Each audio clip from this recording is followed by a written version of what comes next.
On the 17th of February 2014, 18-year-old computer engineer Lewis Daynes had put a sadistic plan into action. Lewis, the depraved individual, had spent a considerable amount of time trying to entice impressionable young boys to join his online server and community where he hosted games such as COD and Battlefield.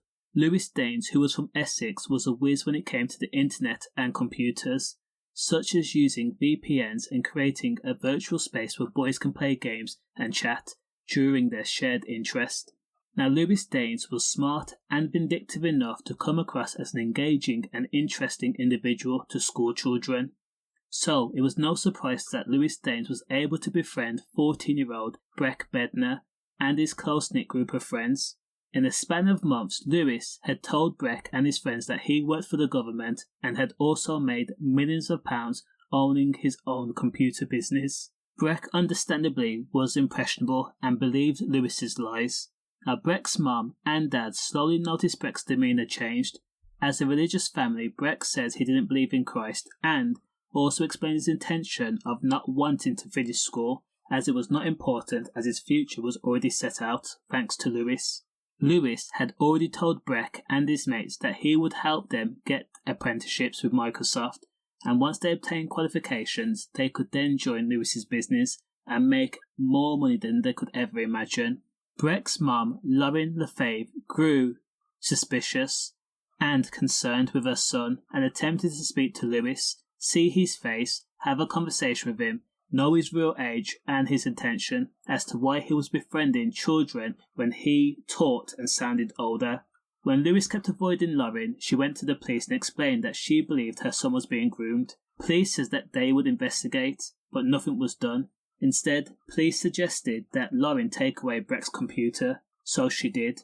Now, it's important to mention that the police failed to investigate properly, because if they did, they would have known at the time of Breck's murder Lewis was under investigation on suspicion of an R and assault of a 15-year-old. These offences were reported to Essex police back in 2011, but the force decided against taking any action. Things soon reached a boiling point, and Lauren was forced to take away Breck's computer.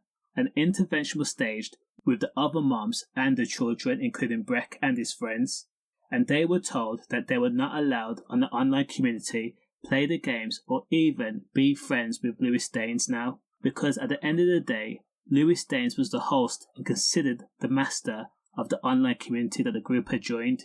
Now, Breck slowly reverted back to his usual self, where he spent time with his family, went back to church on Sundays, and played with his siblings. But this was all a guise. Lewis had planted the seed and had essentially stripped Breck down and built him back up to the point where Lewis's word was absolute. Now, despite Breck being told that he was not allowed to speak to Lewis anymore, Lewis had sent Breck a £600 phone so that they could still be in contact in secret. And on the 17th of February, in the morning, a taxi arrived at Breck's home address in Surrey. Breck got into a taxi and took an hour drive to Lewis Daynes' flat in Grays, Essex. Lewis told Breck that he wanted to talk to him about running his company. Breck arrived there safely. However, at some point throughout the day, Breck had been bound with duct tape to his ankles and his wrists.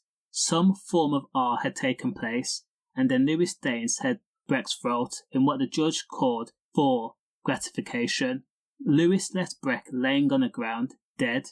He then took pictures of Breck while he was laid out in the bedroom, on the floor, published the images online, and then spoke to Breck's friends and told Breck's friends that he had been killed, and it was just an accident. After 9 hours, Breck dialed 999 and calmly told the operator that he got into an altercation with a friend and only one of us came out alive. When the operator says, "Are you telling me that you've killed someone?" Lewis answered, "Yes, I am." Lewis then matter-of-factly explained to the operator Breck had come to his flat because he was fed up of his home life. Breck had felt suicidal and was in a bad way. Breck had picked up a penknife, and when Lewis tried to calm him down, Breck was erratic and he couldn't calm down. A scuffle ensued. When the operator attempted to question Lewis, she was told not to interrupt. Now, when ambulance and police arrived at the scene, Breck was already pronounced dead at the scene.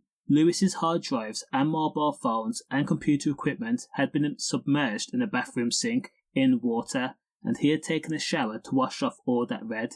Now initially, Lewis Daynes pled not guilty to the M, but a day before the trial he changed his plea to a guilty, and in return the R charge was dropped.